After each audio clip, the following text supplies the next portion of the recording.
नमस्कार दोस्तों, आप सभी का स्वागत है कृषि की बात में। और मेरा नाम है इंद्रशेखर सिंह।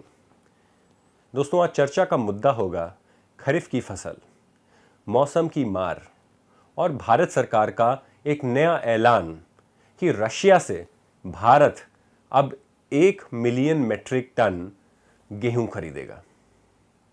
देखिए, सवाल तो ये बन के आता है, और शायद से जो लोग कृषि क्षेत्र से नहीं जुड़े हैं वो ये बात नहीं सोच रहे हैं कि अभी अभी भारत में एक बड़ी खरीफ फसल की कटाई हुई है, और उसके बाद भी क्या वो परिस्थितियां हैं जिसके कारण भारत को 1 मिलियन मेट्रिक टन गेहूं रशिया से लेना पड़ रहा है। साथ ही साथ भारत में जो गेहूं पे की जो आयात पे जो कर लगा है उसको भी भारत ने 15 से 20% कम कर दिया है। तो ये क्या परिस्थितियां हैं और क्या वो चीज़ें हैं जिसके कारण भारत जगह पे पहुंच चुका है। आप में से कई ऐसे दर्शक होंगे जो ये बात भी जानते हैं कि भारत में अभी अभी रबी में गेहूं या कनक की बुआई हुई है। उसके बावजूद भारत सरकार इतने सावधानी से अगले कदम क्यों उठा रही है। तो हमारी कहानी जो है दर्शकों, वो शुरू होती है जून जुलाई के महीने में, जब भारत पे एक बड़ा तूफान आया। इस तूफान का नाम था बिपारजॉय, और ये तूफान ऐसा था जिसने लगभग हफ्ते भर से 10 दिन तक ये तूफान जो महासागर था उसके अंदर, जो अरेबियन महासागर है वहाँ पे जो है ये बना और बड़ा हुआ। और उसके बाद इसने राजस्थान गुजरात के रास्ते से भारत में प्रवेश किया। प्रवेश करने का मतलब ये है दोस्तों कि जब ये तूफान भारत के तट पे पहुंचा तो कई जगह हमने देखा कि बहुत सारा पानी गिरा, और सिर्फ उत्तरी भारत में नहीं, पूरे हर ओर आप देखेंगे कि हर कहीं, चाहे वो पश्चिम भारत हो, उसमें भी कई कई जगह पानी गिरा। और किसानों ने इस नमी का फ़ायदा उठाते हुए कई जगह जाके खरीफ की बुआई कर दी। अब बुआई तो सबने ठीक ही करी, लेकिन उसके बाद क्या हुआ? उसके बाद आया अगस्त का महीना, उसके बाद आया सितंबर का महीना और अक्टूबर का महीना। आपको शायद से कुछ दृश्य याद होंगे हिमाचल प्रदेश से, पंजाब से, जब बड़ी बड़ी बाढ़ें आई। और अगस्त के लिए तो ये कहा जा रहा था कि अगस्त का महीना सबसे ज़्यादा सूखा महीना था, सबसे ज़्यादा सूखा अगस्त का महीना था कई कई दशकों में। और जिसके चलते हुए जो हमारे खरीफ के जो फसलें थीं उनमें कईयों में बीमारियां लगीं। कई किसान जो पानी पे निर्भर हैं, जो हर साल हमारी वर्षा पे निर्भर हैं खेती करने के लिए, उनको बहुत बड़ी चोट लगी।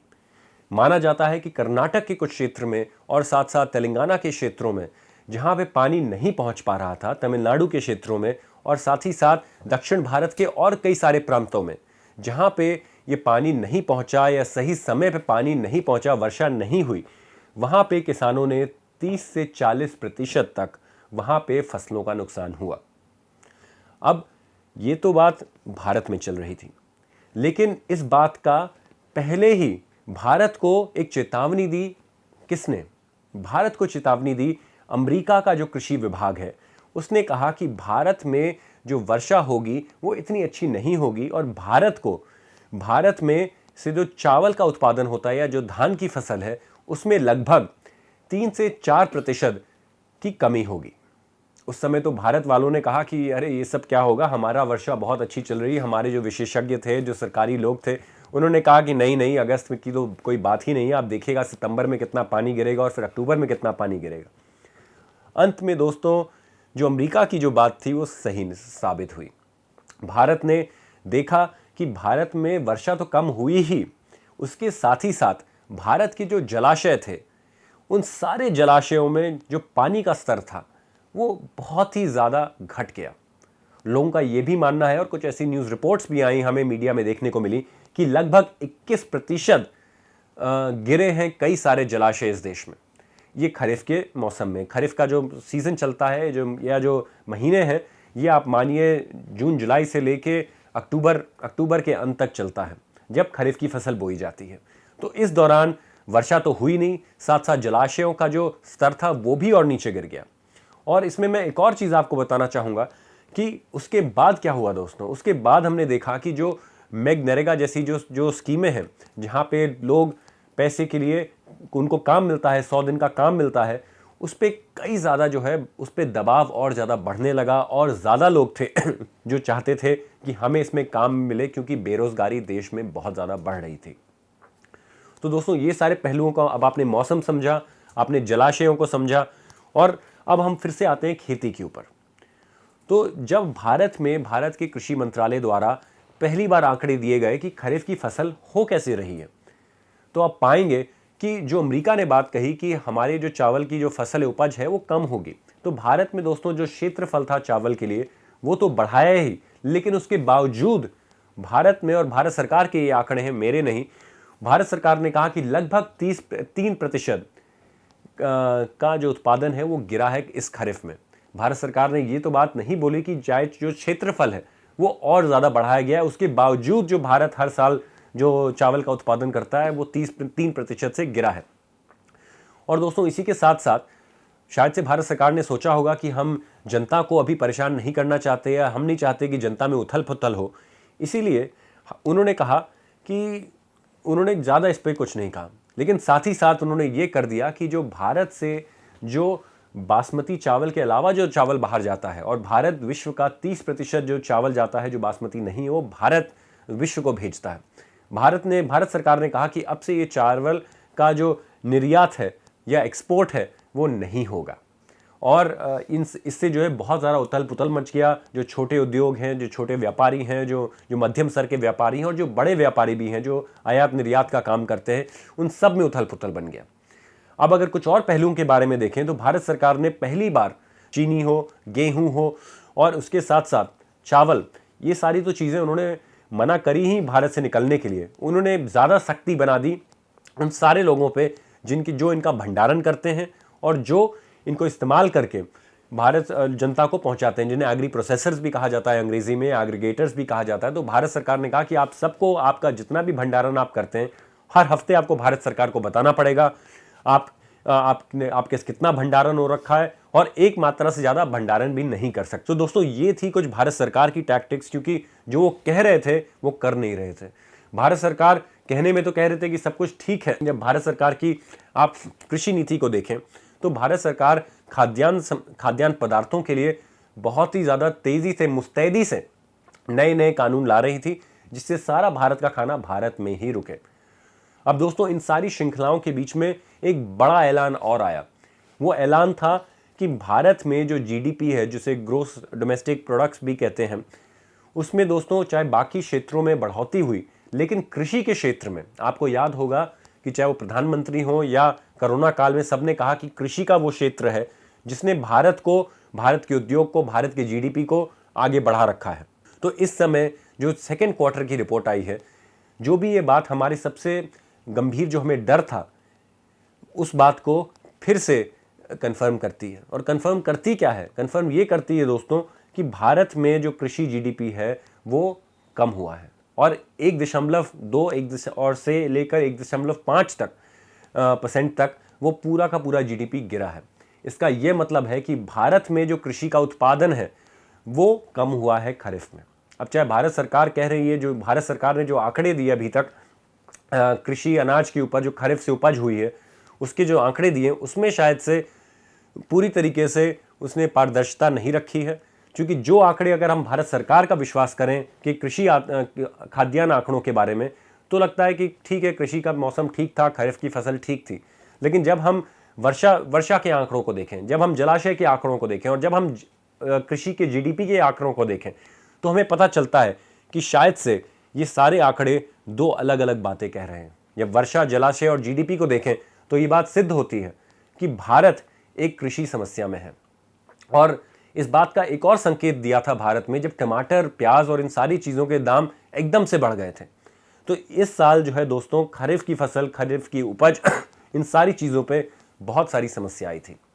और इन सारी बातों को जो हम लोग वायर पे कई महीनों से कह रहे हैं, कई बार मैंने भी खुद कई सारे लेख लिखे जहाँ पे हमने ये बात कही कि भारत में एक खाद्यान्न सुरक्षा की समस्या आने वाली है, और भारत सरकार ने इस बात को मना किया।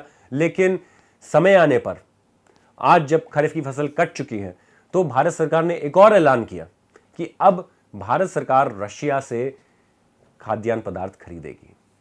अगस्त के महीने में दोस्तों ये जो सारी बातें हम कह रहे थे द वायर पे, जिनमें हमने कई सारे लेख लिखे, हमने भारत के लोगों को बताने की कोशिश करी कि किस प्रकार से भारत खाद्यान्न असुरक्षा की ओर बढ़ रहा है, भारत सरकार के एक कदम ने इन सारी बातों को सिद्ध कर दिया। क्योंकि अभी अभी खरीफ की फसल काटी गई है, उसके बावजूद भारत सरकार ने 1 मिलियन मेट्रिक टन रशिया से इंपोर्ट करने का सौदा कर चुके हैं भारत सरकार। तो दोस्तों इसका मतलब था कि भारत सरकार जान रही थी कि खाद्यान्न समस्या पड़ेगी और खरीफ की फसल का वो इंतज़ार कर रही थी कि क्या हम लोग इतना उत्पादन कर पाएंगे, और अगर नहीं हुआ, क्योंकि अगला साल एक इलेक्शन का साल है, अगले साल कई सारे भारत की फिर से भाग्य बदल सकता है कई सारे लोगों का, भारत सरकार ने कहा कि कम से कम खाद्यान्न सुरक्षा की कमी तो नहीं होनी चाहिए। तो इसीलिए दोस्तों ये किया गया। मैं आपको 2 और आंकड़े और 2 और चीज़ों के बारे में आपका ध्यान लाना चाहता हूं कि अगस्त में ही खबर छपी थी कि भारत के इस समय जो खाद्यान्न सुरक्षा के भंडारण की जगहें हैं उसमें सबसे कम अनाज भारत में अगस्त में था।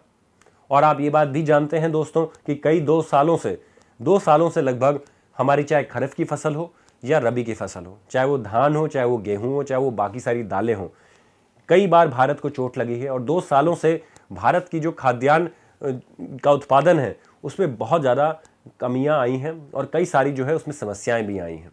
तो भारत में दोस्तों एक नई श्रृंखला चल रही है जिसके कारण भारतवासियों में, चाहे आप अब गेहूं के दाम देख लीजिए, 25% ज़्यादा बढ़े हुए हैं गेहूं के दाम, चाहे आप टमाटर देख लीजिए, चाहे आप खाद्यान्न तेल देख लीजिए, इन हर तरफ हम पाएंगे कि भारत में खाद्यान्न पदार्थों के दाम बहुत ज़्यादा तेज़ी से बढ़ रहे थे और साथ ही साथ इसकी जो कमी है, जो पोषण है, वो भी इन खानों से कम हो रहा था। तो दोस्तों यही सारी एक बहुत ही बड़ी समस्या है जो भारत के सामने फिर से आ चुकी है कि अब वापस से भारत जो दुनिया को खाना खिलाता था, आज उसे खाना जो है खुद बाहर के देशों से लेना पड़ रहा है। और इन सारी बातों के लिए अब एक आखिरी बात जो मैं इसमें कहने वाला हूं कि इन सारी परिस्थितियों को आप एक बड़ी पिक्चर की तरह देखें। ये ना देखें कि अरे ये आंकड़े नहीं। अकेले में अगर आप इन आंकड़ों को देखेंगे तो शायद से कुछ लोगों को समझ में आए, कुछ लोगों को ना समझ में आए, लेकिन जब आप इन सारे आंकड़ों को एक बार एक नज़र से देखते हैं तो आप पाते हैं कि भारत का जो किसान है और भारत के जो गांव हैं उसमें बहुत बड़ी समस्या चल रही है। ये समस्या सिर्फ बेरोजगारी की नहीं, ये समस्या जीने की है, ये समस्या पोषण की है, ये समस्या खाने की है। और शायद से इसीलिए मोदी सरकार ने फिर से कहा कि हम 80 करोड़ भारतवासियों को 5 साल तक मुफ्त अनाज देंगे। दोस्तों इसका मैं मानता हूं कि ये कदम बहुत अच्छा कदम है कि जो लोगों को खाना नहीं मिल पा रहा है उन तक आप खाना पहुंचाएं, लेकिन इससे भी एक बड़ा सवाल उमड़ के आता है कि क्या वो परिस्थितियां थीं पिछले 10 साल में जिसके चलते हुए 80 करोड़ भारतवासी अपना खाना खुद से नहीं कमा सकते? क्या वो अर्थशास्त्रिक नीतियां थीं? क्या वो कदम थे जिसके कारण हमें हमारे 80 करोड़ भाई बहन जो इस देश में रहते हैं वो अपना अनाज खुद से नहीं ना या पैदा कर पा रहे या खरीद पा रहे और कुपोषण की ओर बढ़ते जा रहे हैं? अब चाहे हंगर इंडेक्स से दोस्तों भारत सरकार सहमति रखे या ना रखे, लेकिन मैं एक बार आप सबसे ये अपील जरूर करूंगा कि आप जाके खुद देखिए कि पिछले 2 सालों के अंदर भारत जो वैसे ही सबसे आखिरी के देशों में था, जो लिस्ट में सबसे नीचे की ओर था, वो और कैसे नीचे गिर गया है। तो दोस्तों कई सारे आंकड़े हैं, कई सारी बातें हैं, लेकिन कभी खुद आप अपने गांव में देख के जाके देखिए, खुद अपने थाली को देखिए कि क्या उसमें से पोषण कम होता जा रहा है।